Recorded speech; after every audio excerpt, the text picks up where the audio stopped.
Hello नमस्कार। उम्मीद है आप सब लोग अच्छे होंगे। मेरा नाम प्रखर श्रीवास्तव है। स्वागत करता हूं आप सभी का गुरु घंटाल में। दोस्तों, स्क्रीन पर आपको नज़र आ रहा होगा कि इस वीडियो में हम 1 जनवरी से लेकर 5 जनवरी 2021 के इंपॉर्टेंट करंट अफेयर्स को रिव्यू करने जा रहे हैं। लोगों ने मेरे कमेंट बॉक्स में मुझसे सवाल पूछा कि सर आप बैक डेट में क्यों जा रहे हैं, बैक डेट में आप क्यों करंट अफेयर्स की वीडियो बना रहे हैं। तो मैं ये इसलिए कर रहा हूँ क्योंकि आने वाले कुछ महीनों में बैक टू बैक कई सारे कॉम्पिटिटिव एग्ज़ाम हैं और आप लोगों को पता है किसी भी कॉम्पिटिटिव एग्ज़ाम में करंट अफेयर्स का वेटेज कितना खतरनाक होता है। तो 7 से 8 महीने का करंट अफेयर्स पढ़ना बहुत ज़्यादा इम्पॉर्टेंट होता है। इसीलिए मैं बैक डेट में जाकर करंट अफेयर्स की वीडियो बना रहा हूं ताकि आपके रिवीजन में आसानी हो, आपको 75 वेबसाइट पर जाकर बार बार उसको पढ़ना ना पड़े। चलिए देखते हैं 1 जनवरी से 5 जनवरी तक विश्व में और हमारे देश में कौन कौन सी घटनाएं घटी, क्या क्या परिवर्तन आया। सबसे पहला खबर कहाँ से आता हुआ, नरेंद्र मोदी हमारे देश के माननीय प्रधानमंत्री जी ने फाउंडेशन स्टोन ले किया किसका, लाइट हाउस प्रोजेक्ट का। अब इसको ये मत समझ बैठिएगा कि कहीं हाउस प्रोजेक्ट में कोई लाइट जल रही है, नहीं। देखिए, लाइट हाउस का मतलब क्या होता है। पहले के ज़माने में कंक्रीट, सीमेंट, सैंड, उसके बाद आपका क्या मतलब जो घर बनते थे पहले के ज़माने में, उसमें लिंटल डालो, बड़ी बड़ी दीवारें खड़ी करो 4.5 इंच की, 9 इंच की, तो बहुत ज़्यादा वो हेवी प्रोजेक्ट होता था, बहुत ज़्यादा भारी प्रोजेक्ट होता था।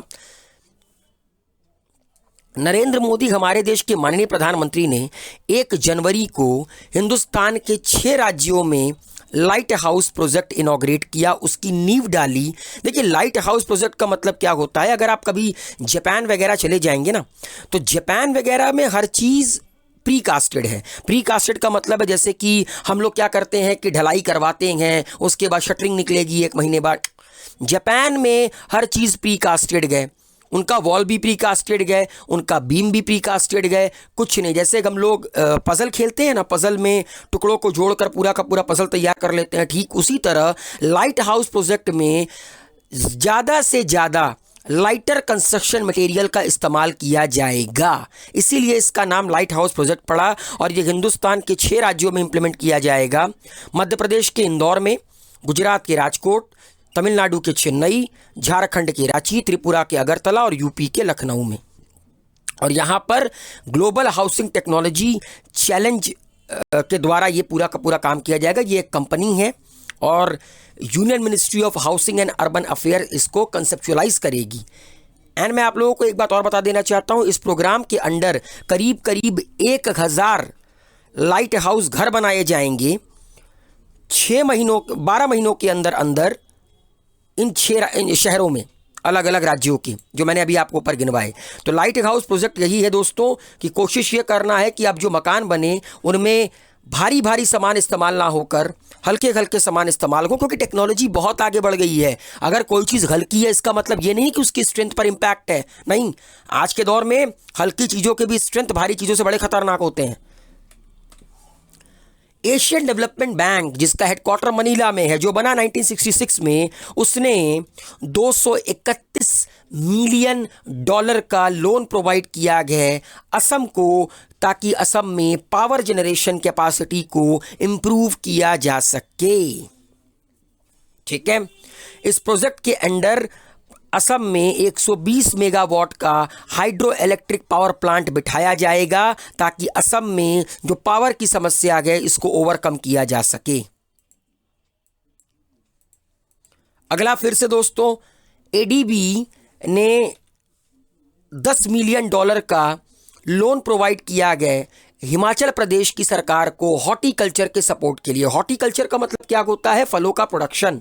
तो हॉर्टिकल्चर के सपोर्ट के लिए एशियन डेवलपमेंट बैंक ने हिमाचल प्रदेश की सरकार को 10 मिलियन डॉलर का लोन प्रोवाइड किया है। मतलब गवर्नमेंट ऑफ इंडिया को प्रोवाइड किया है, गवर्नमेंट ऑफ इंडिया प्रोवाइड करेगी हिमाचल प्रदेश की सरकार को। चलिए थोड़ा सा हिमाचल प्रदेश के बारे में जान लेते हैं। हिमाचल प्रदेश मेरा दूसरा घर, क्योंकि मैंने हिमाचल प्रदेश को जितना एक्सप्लोर किया है शायद हिंदुस्तान के और किसी राज्यों में मैं इतना नहीं गया हूं।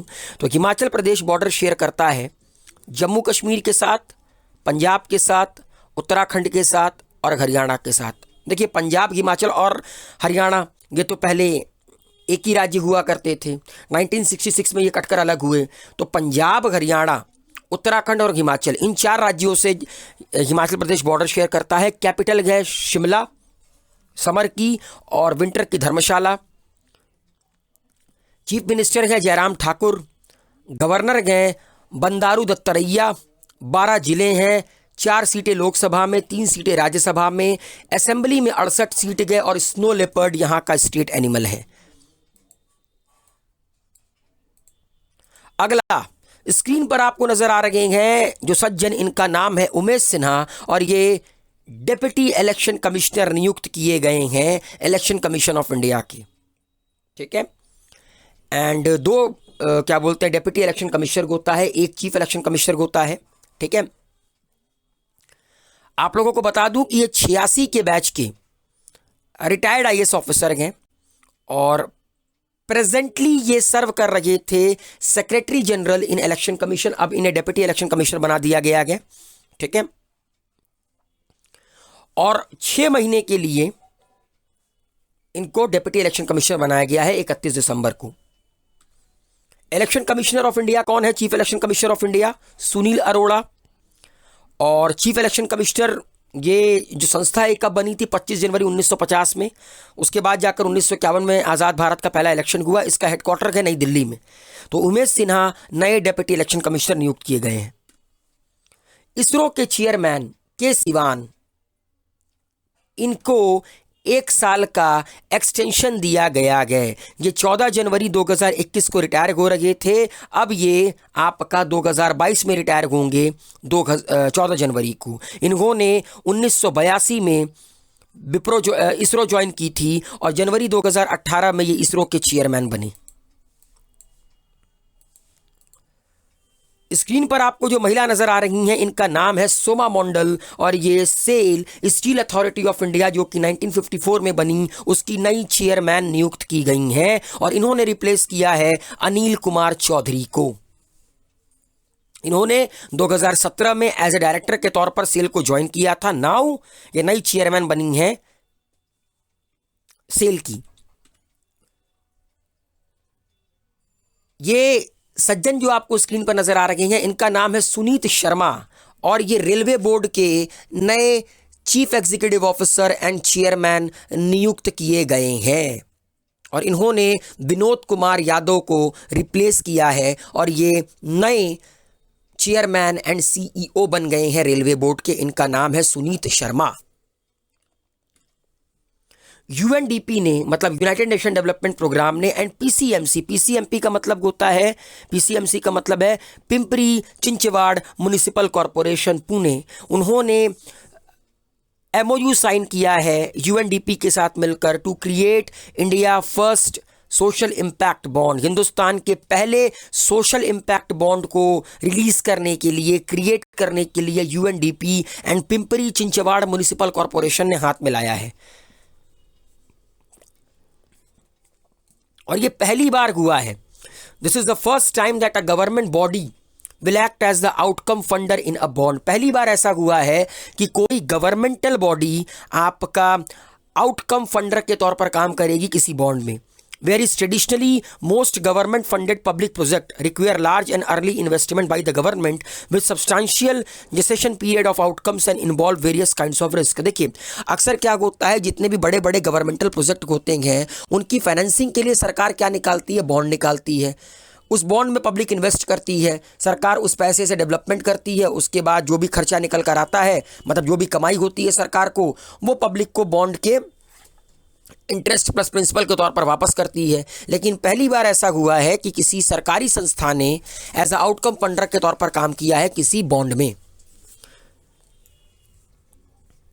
अ सोशल इंपैक्ट बॉन्ड, जिसको कि हम लोग पे फॉर सक्सेस बॉन्ड और पे फॉर फाइनेंसिंग भी कहते हैं, और सिंपली एक तरह का सोशल बॉन्ड होता है, is basically a contract with public sector authority where it's pay for better social outcome. Better social outcome के लिए ये बॉन्ड साइन किया जाता है संस्थाओं के बीच में। सरकार मेनली ये बॉन्ड को निकालती है ताकि पब्लिक इसमें इन्वेस्ट करे और सरकार को पैसा मिले सोशल इंफ्रास्ट्रक्चर को डेवलप करने के लिए।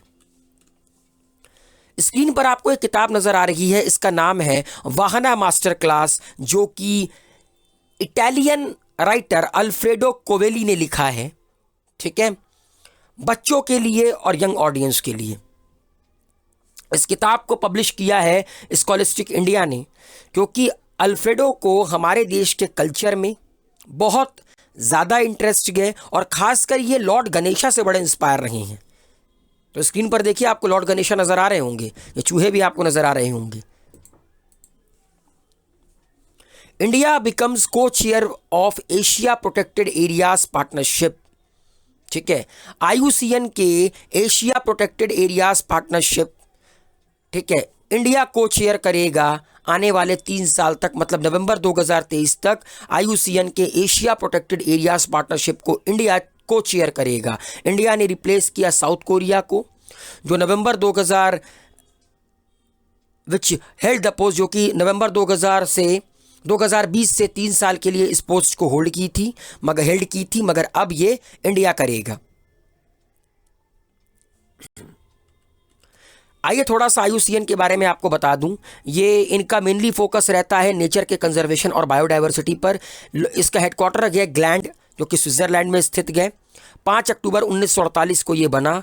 डॉक्टर ब्रूनो ओबेरी इसके डायरेक्टर जनरल हैं IUCN के, International Union for the Protection of nature.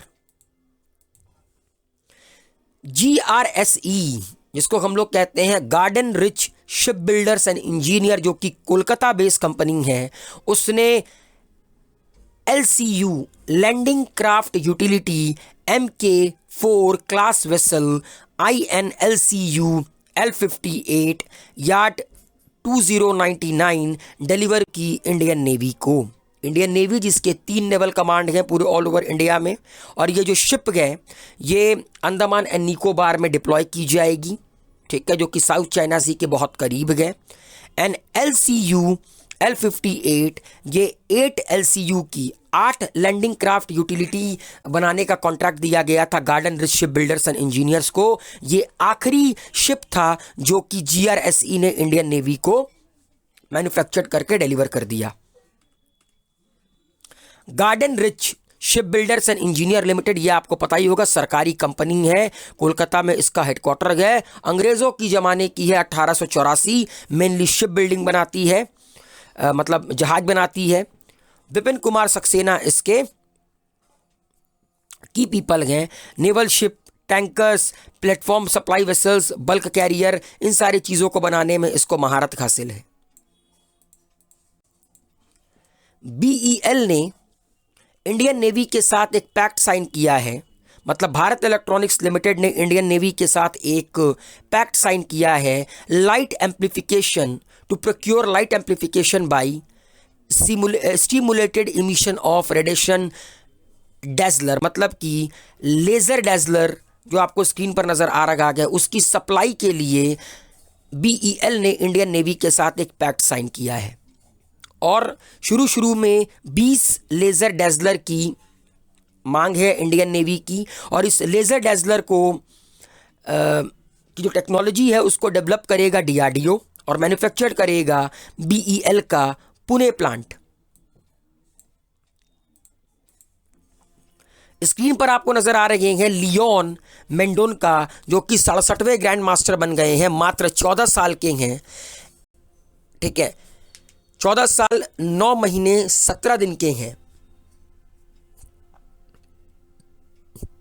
और ये दूसरे ग्रैंड मास्टर हैं जो कि किसी कोस्टल स्टेट से आ रहे हैं। चेन्नई के जो प्लेयर हैं जी आकाश, वो 66वें ग्रैंड मास्टर थे, और ये 67वें ग्रैंड मास्टर हैं लियोन मेंडोनका।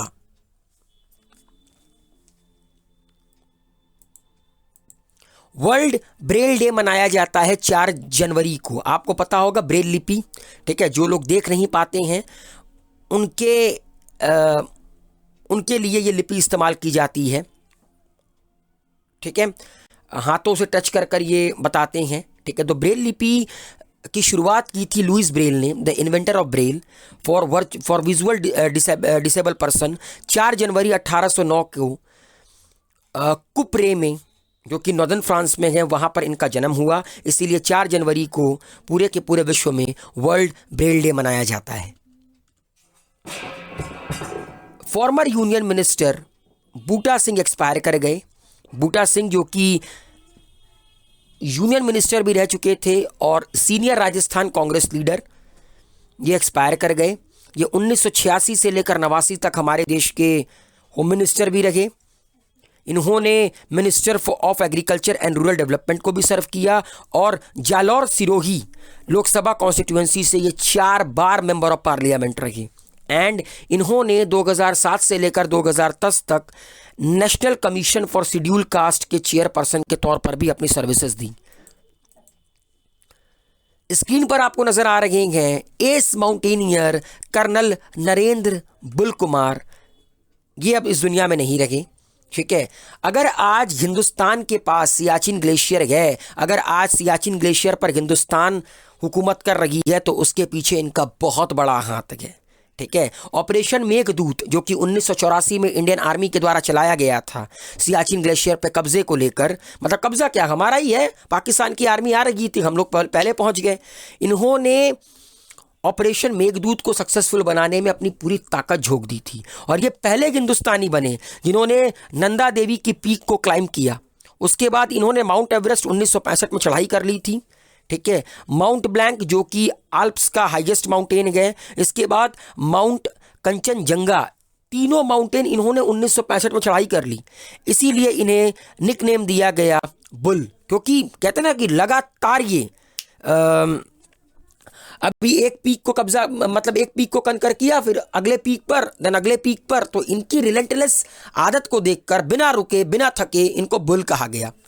इनको Kirti Chakra, Padma Shri, Arjuna award and MacGregor medal से नवाजा गया। और अगर आज सियाचिन ग्लेशियर हिंदुस्तान के पास गए तो उनमें नरेंद्र बुल कुमार का बहुत बड़ा हाथ है। सलाम करता गया हिंदुस्तान इनको, इनके कंट्रीब्यूशन के लिए। दिल्ली की सरकार ने तमिल एकेडमी सेटअप किया है, ठीक है। स्क्रीन पर आपको नजर आ रहे हैं मनीष सिसोदिया जो कि minister of art, culture and language हैं दिल्ली सरकार में। इन्होंने तमिल एकेडमी बनाई है ताकि तमिलनाडु की जो तमिल लैंग्वेज है उसको प्रमोट किया जा सके।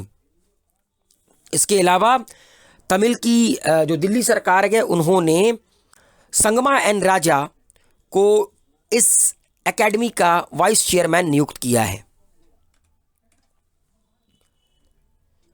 यूएस की कांग्रेस ने Malala Yousafzai scholarship act pass कर दिया है to increase the number of scholarship for Pakistani women in higher education under merit and needs based programme. और ये जो स्कॉलरशिप प्रोग्राम है ये पाकिस्तानी लड़कियों के लिए है जो हायर स्टडी करना चाहती हैं, ठीक है। ये जो बिल है ये यूनाइटेड स्टेट की सेनेट में पास किया गया, मतलब उनकी जैसे हमारे यहाँ राज्यसभा गया, अपर हाउस गए, उनकी सेनेट में पास किया गया वॉइस वोट के थ्रू, ठीक है। नाउ अब ये बिल जाएगा व्हाइट हाउस में। अब डोनाल्ड ट्रंप तो रहे नहीं, ठीक है, देखते हैं अब जो बाइडेन क्या करते हैं, ठीक है। तो the bill requires the US agency for international development to award at least 50% scholarship under a Pakistan based higher education scholarship programme to Pakistani women from 2020 to 2022 across a range of academic discipline and in accordance with existing eligibility criteria। Pakistani लड़कियों को जो higher education करने के लिए USA जाना चाहती हैं उनको 50% स्कॉलरशिप प्रोवाइड की जाएगी, ठीक है, 2020 से लेकर 2022 under Malala Yousafzai scholarship act. Asian development bank ने बेंगलुरु में पावर डिस्ट्रीब्यूशन को अपग्रेड करने के लिए $100 मिलियन का, मतलब करीब करीब 730 करोड़ का लोन प्रोवाइड किया है। बजाज ऑटो ये वर्ल्ड का सबसे वैल्यूएबल 2 व्हीलर कंपनी बन गया है और कहीं ना कहीं हिंदुस्तान के लिए ये बहुत ही गर्व की बात है कि बजाज ऑटो पूरे वर्ल्ड का सबसे वैल्यूएबल 2 व्हीलर कंपनी बन चुका है, जिसकी मार्केट कैपिटलाइजेशन 1,670,76 करोड़ रुपए गए और इसके शेयर की कीमत गए 3,469 रुपए, 79 रुपए, सॉरी, 3479 पर शेयर। पंकज मित्तल जो कि स्क्रीन पर नजर आ रहे हैं, इन्हें लद्दाख कोर्ट का नया चीफ जस्टिस बना दिया गया। Ladakh court and Jammu and Kashmir court दोनों का कोर्ट कॉमन है, उसके नए चीफ जस्टिस के तौर पर ये नियुक्त किए गए हैं। ठीक है। संजय कपूर को ऑल इंडिया चेस फेडरेशन का नया प्रेसिडेंट बनाया गया है। संजय कपूर को ये ऑल इंडिया चेस फेडरेशन का नया प्रेसिडेंट बनाया गया है और ये पहले रिप्रेजेंट करते थे उत्तर प्रदेश चेस एसोसिएशन को। नरेंद्र मोदी ने इनॉग्रेट किया national metrology conclave 2021 video conferencing के थ्रू। ठीक है। इस नेशनल मेट्रोलॉजी कॉन्क्लेव को ऑर्गेनाइज किया CSIR ने, CSIR NPL, council of scientific and industrial research, national physical lab ने। ठीक है। और 75 साल पूरे हो गए इस संस्था को इस साल, और इस बार का थीम था metrology for the inclusive growth of the nation.